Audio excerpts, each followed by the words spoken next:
Hai teman, ini adalah video pertama gue yang menunjukkan wajah gue meskipun gue cukup gak percaya diri.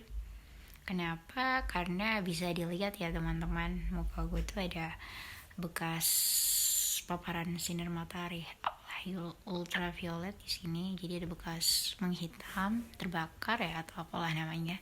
Terus ini ada bekas ruam merah, rash kupu-kupu.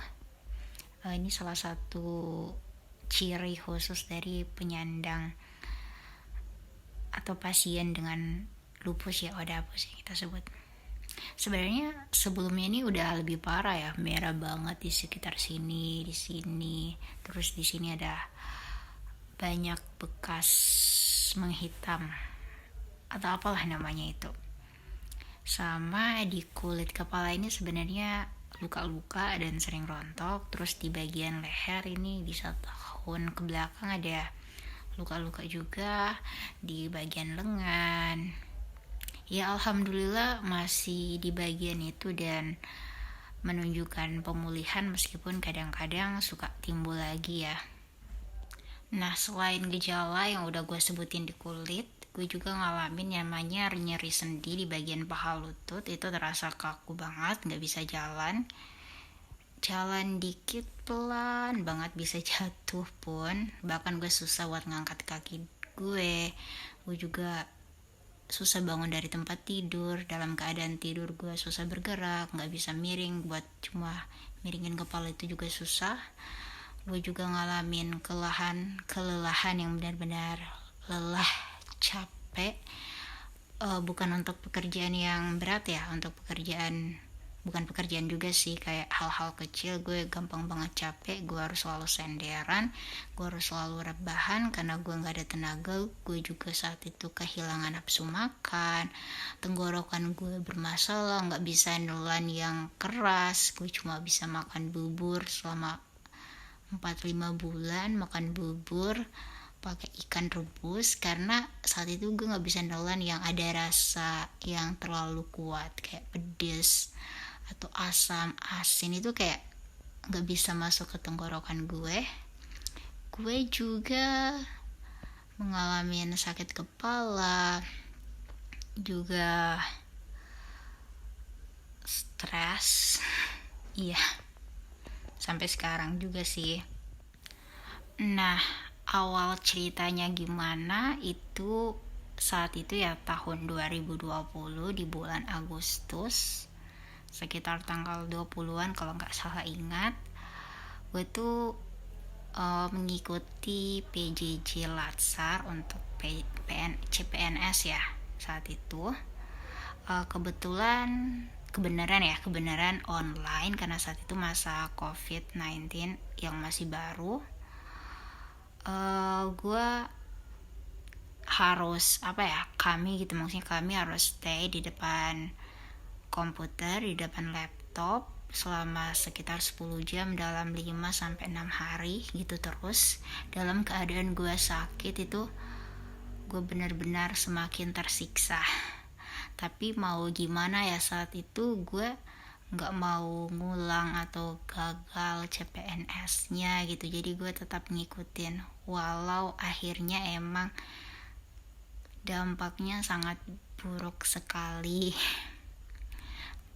Saat itu sebelum Latsar itu sebenarnya gue bangun di pagi hari dengan badan yang sakit, terasa sakit semua sebadan.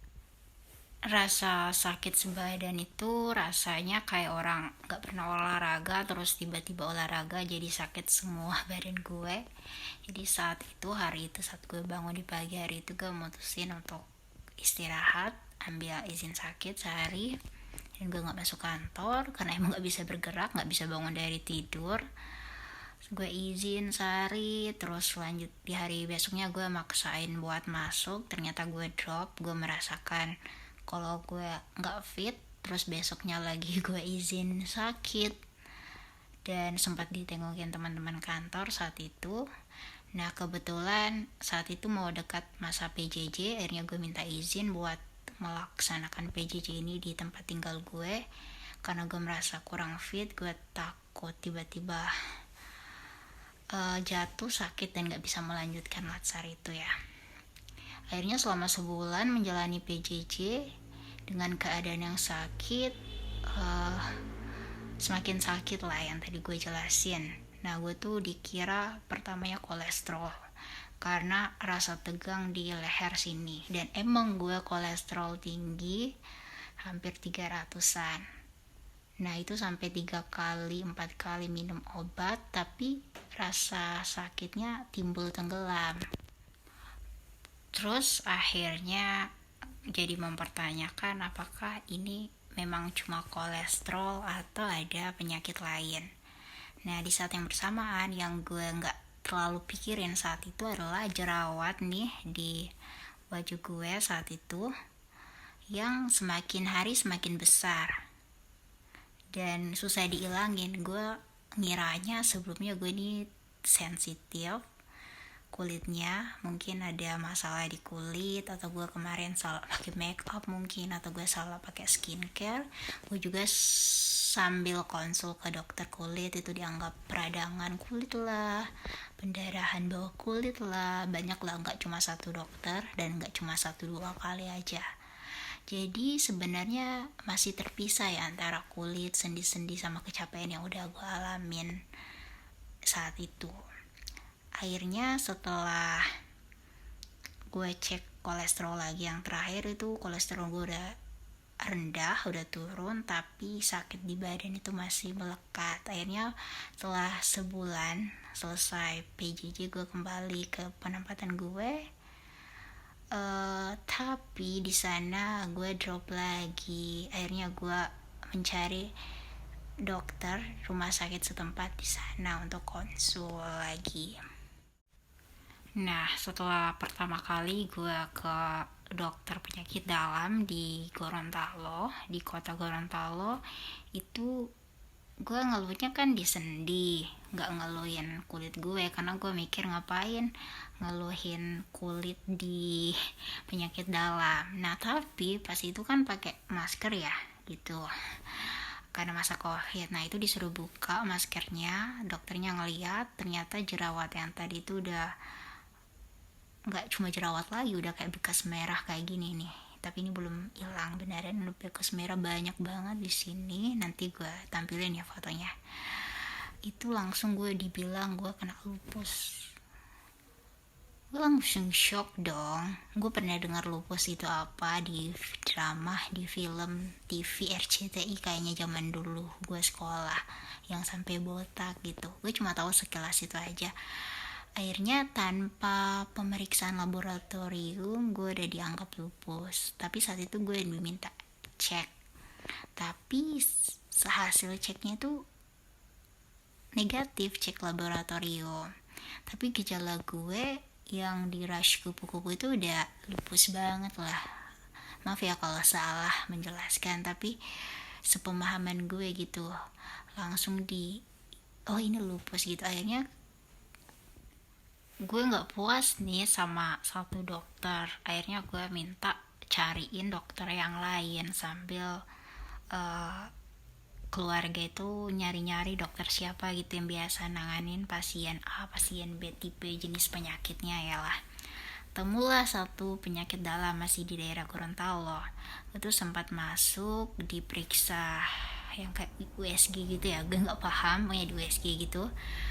Dibilang ini bukan ginjal, ini bukan ini, ini bukan. Iya, setelah selesai sama dilihat wajah gue juga dengan hasil yang masih negatif itu, gue dianggap ya lupus. Saat itu gimana ya, shock banget kan, beneran lupus loh. Padahal tadinya pas negatif itu masih ada harapan, mungkin ini bukan penyakit lupus, nggak separah itu gitu. Akhirnya karena gue merasa bertanggung jawab ya sama pekerjaan gue, setelah konsul gue selalu balik ke tempat penempatan buat kembali bekerja setelah cuti berapa kali. Tapi gue drop lagi. Akhirnya gue sempat izin buat cuti pengobatan ke Manado. Nah, ini adalah dokter yang akhirnya merawat gue sampai saat ini. Nah, setelah sama dokter yang di Manado ini, gue dites lab lagi dari awal dan hasilnya tuh masih sama, negatif. Gue udah punya harapan lagi, ini beneran bukan lupus kali ya. Tapi ternyata emang beneran lupus, guys. Dan ya gitu, shock lagi dan shock lagi gitu ya. Udah pernah shock tapi masih aja shock dengan kabar yang sama. Terus lagi ya, kayak perasaan bertanggung jawab gue sama pekerjaan. Jauh-jauh tuh perjalanan dari Gorontalo ke Manado 10 sampai 14 jam ya? Apa salah ya? 10 jaman lebih lah. Gue kembali lagi ke daerah penempatan gue melaksanakan tugas, bolak-balik gitu lah untuk penempatan, sampai gue pernah putus obat karena jauhnya dari tempat gue kerja ke dokter itu gitu. Akhirnya atasan gue, kepala gue saat itu, dia nanya ke gue untuk gimana mau pindah, ngajuin mutasi aja. Beliau sangat baik sekali. Akhirnya prosesnya dengan sangat mudah, dalam 3 bulan akhirnya gue bisa mutasi. Nah, setelah gue mutasi, akhirnya jarak ke dokter itu hanya berkisar 4 jam atau 8 jam bolak-balik.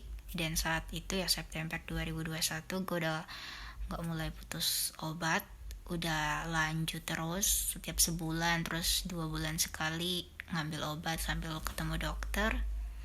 Dan itu proses yang panjang, melelahkan, dan masih suka kambuh. Kadang tiba-tiba langsung lengan gue lagi tuh luka-luka kering, terus kepala gue rontok karena gak bisa kepanasan juga kan. Ini juga salah satu pantangannya, gak bisa kena sinar UV.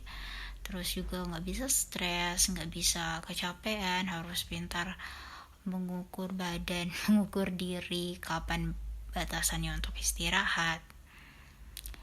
Sampai saat ini, di hari ini gue ngalamin insomnia, ngalamin sakit kepala berat, gue merasa badan gue benar-benar kelelahan, frustasi. Kadang udah mulai bekerja, pikiran gue udah mulai gimana ya jelasannya, pokoknya sampai sakit kepala gitu. Terus setelah gue sakit kepala, ya badan semua jadi sakit semua, gak bisa ngapa-ngapain.